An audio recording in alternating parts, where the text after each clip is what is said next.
Sejam muito bem-vindos, meus caros. E Aguiar Branco, o atual Presidente da Assembleia da República, sai em defesa da Maria João Avilés, criticando o excesso de regulação nos meios de comunicação sociais em Portugal. Vamos então ver, meus caros, o comentário do Presidente da Assembleia da República, que eu achei interessante, tendo em conta que estamos a falar de uma situação que objetivamente todos nós nos queixamos à direita, do excesso de regulação, do completo domínio de determinadas forças políticas. Obviamente que ele não faz um comentário tão direto, mas o Presidente da Assembleia da República acaba por dizer que há um excesso de regulação nos meios de comunicação. Vamos então ouvir, meus caros, onde é dito: Aguiar Branco critica excesso de regulação na comunicação social e defende Maria João Avilés.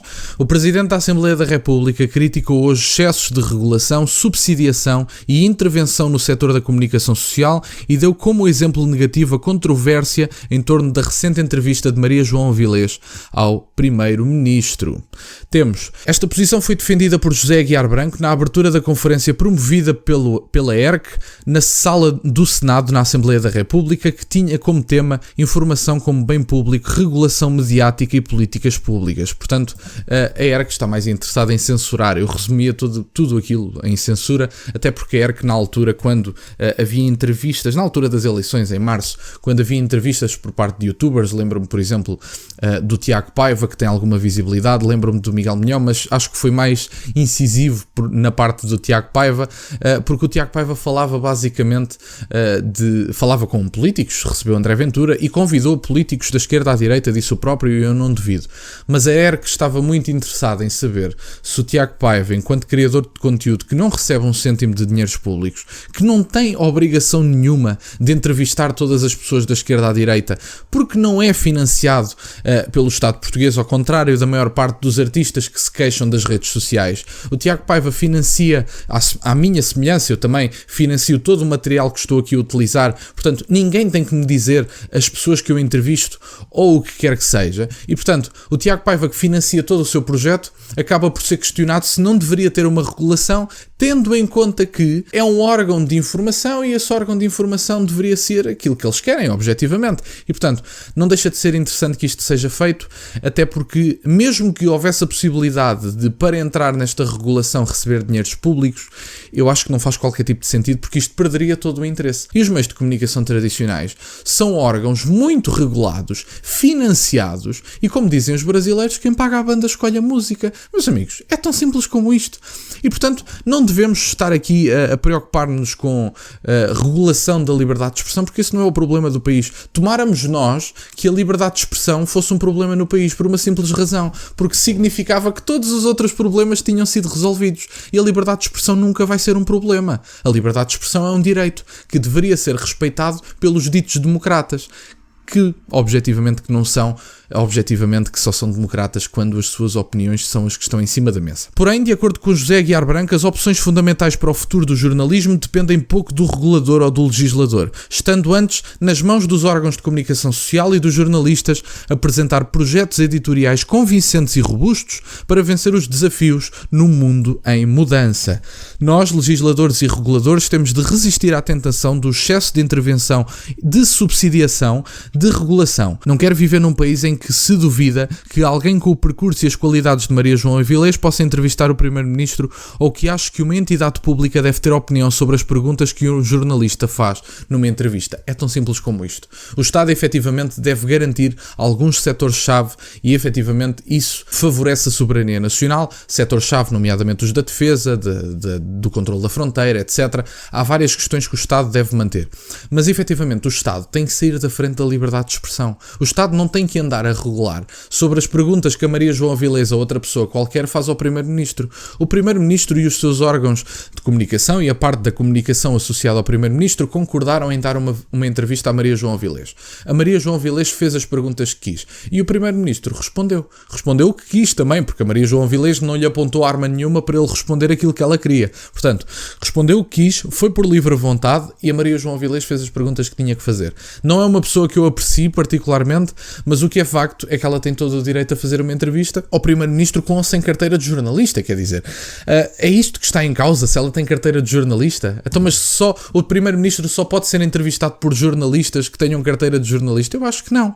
Até porque os órgãos de comunicação associados ao Primeiro-Ministro conhecem a Maria João Avilés E, portanto, só aceitaram porque quiseram, basta simplesmente não aceitar. É tão simples como isto. Reitero por isso o que sempre tenho dito: liberdade de informar sempre, liberdade de ser informado absolutamente, regulação sim, mas na medida justa, e responsabilização perante os cidadãos que têm maturidade para escolherem por si mesmos. É verdade, meus caros, gostei imenso deste comentário de José Pedro Aguiar Branco, que efetivamente tem uma posição vincada sobre a liberdade de expressão e nota-se isso perfeitamente. Gosto ou não de Aguiar Branco, gosto ou não daquela que tem sido a sua atuação enquanto Presidente da Assembleia da República, parece ser um fervoroso defensor da liberdade de expressão, porque enquanto que a líder da bancada do Partido Socialista perguntava a Aguiar Branco: então, mas e se André Ventura disser isto, aquilo e o outro, porque fere suscetibilidades?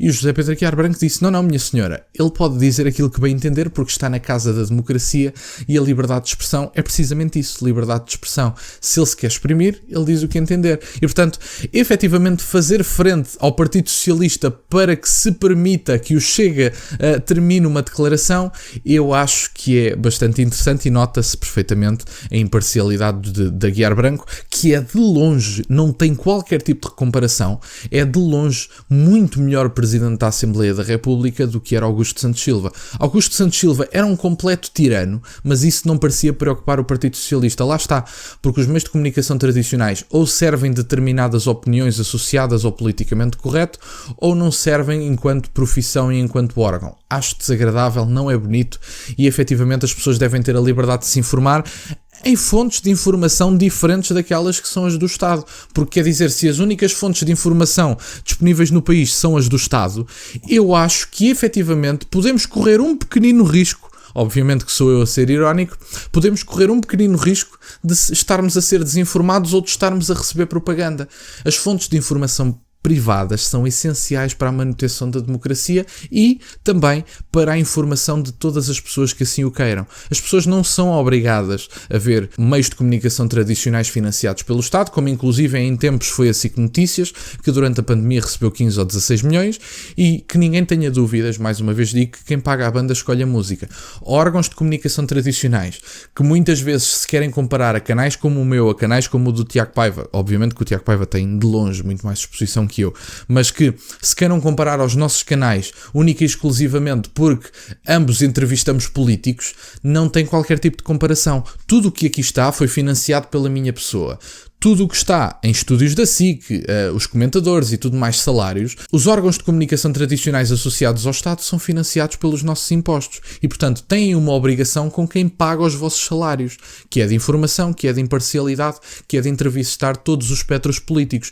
A partir do momento que não há investimento público no meio de comunicação, seja ele tradicional, seja ele alternativo, se lhe quiserem chamar, bom, a liberdade depois, eu acho que objetivamente deve ser feita a diferença entre aqueles que recebem dinheiro dos nossos impostos e têm obrigações com quem lhes paga o salário, e entre outros que são meios de comunicação tradicionais, mesmo eles, mas privados, e que não recebem um cêntimo de dinheiros públicos e que foi tudo financiado pelo CEO e pelas pessoas que lá trabalham e pelo trabalho das pessoas que lá estão.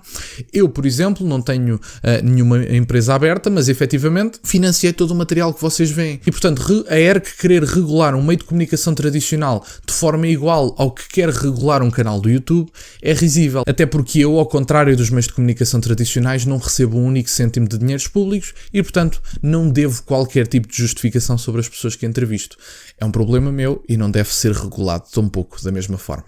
Obrigado, meus caros, por estarem desse lado. Peço-vos só que deixem o gosto neste vídeo e que subscrevam o canal. Já ultrapassámos os 20 mil subscritores. Muito obrigado, meus caros. Tem as minhas redes sociais e o MBA na descrição, para o caso de quererem fazer alguma doação. E nunca se esqueçam, meus caros, questionem tudo. Até à próxima.